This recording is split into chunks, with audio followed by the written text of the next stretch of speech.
I never really knew too much about the Ayatollah. I saw what the Western news media said about him, and I figured that was probably wrong. Moreover, I figured that if the likes of Donald Trump and Benjamin Netanyahu were so hard trying to convince everyone he was a murderous, terrible terrorist, then chances are he's probably not such a bad guy. Anyway, I did a bit of research on him. And there's about 4 or 5 points I'm going to present to you. You can tell me if they make him similar or different to Donald Trump. Here's one point. In his younger days as a government officer and a scholar of Islam during the Iraq-Iran wars, and that was the war that the CIA had forced Iraq to fight against Iran.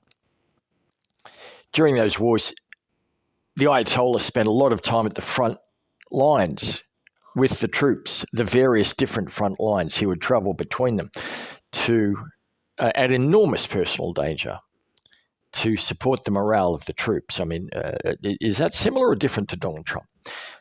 Here's another thing. He had a big family. Similar to Donald Trump, he had a big family. The Ayatollah had a big family. And he made a rule, particularly as he was ascending through the power Iranian system. He made a rule that none of his family could be involved in business. So there was no way there'd be any conflict of interest, real or perceived. Is that a little bit like Donald Trump? I don't know. Interesting. He was always a pure Islamic scholar and an adherent of the faith, and lived his life in a manner such that there were no scandals about him whatsoever. Certainly known as a hard-lined, devoted Muslim.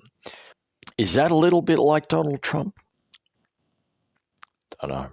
Later on, after that Iran-Iraq war, it is said of him that he would often visit the homes of Christian families and Armenian Christian families, the families of Iranians who had been martyred during the Iran-Iraq war.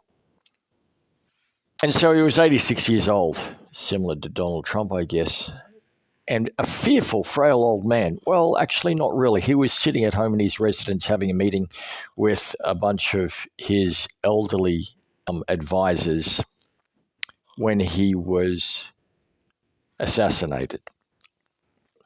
The very strong and, it seems, absolutely not just plausible, but extremely likely, almost certain narrative is he knew that he was going to be attacked and assassinated.